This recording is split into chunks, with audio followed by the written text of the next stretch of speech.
Hello everyone, I'm Annette McFarlane.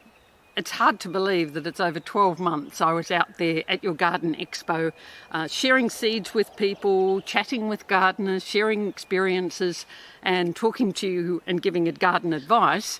And what a year it's been, I must say. Still, we've had the garden, and thank goodness for that. I think it's kept us all sane in these really trying times. I thought I'd tell you about some new releases that are coming your way if you want to experiment in the garden. Here's a few things you might like to try.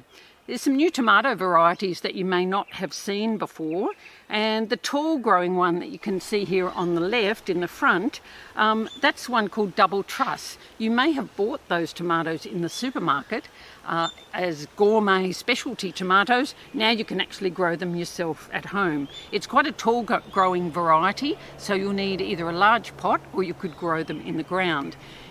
If your conditions are too hot for growing tomatoes out in the full sun, or you just prefer to grow them in containers so you can water them more regularly, there's some great new varieties there you might like to look for. So this little cute one at the front here is called Sweetheart, and you can see that it's already bearing loads of fruit, and yet it's only still tiny, still in its original pot.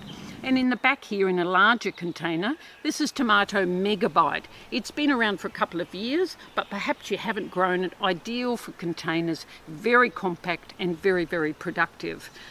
So look for other things like Cute Cucumber. Might be a little bit hard to find, but it's a new selection of cucumber, Australian bred, and it's very compact. It has a small, I guess what you'd say breakfast style cucumber size on it, but very productive and again great for pots or small gardens, so look out for that as well. In the ornamental scene, there are things like the Calabricoas here. Now, Calabricoas I find are great for hanging baskets, and there's a whole range of new doubles and colours that you'll find. I put them in baskets or in pots rather than in the ground. Certainly for me, the humidity tends to knock them here on the coast if they're in the ground, but they may perform really well for you in your drier conditions, even in garden beds. Of course, when it comes to succulents, there are still lots out there, and if you're a succulent collector, look out. There's going to be lots and lots of temptations. And if you're looking for something to flower well in a hot, dry situation, or something just to give you a burst of colour, Salvias, look for the new pink flowered Salvia velour. Its breeding is from a very hardy stock. It'll only get to 75 centimetres to a metre high. Grey foliage and those lovely pink blooms as a contrast. It's a great one to look out for. All the best in the garden. I wish you every success in the coming season, and I look forward to catching up with you soon.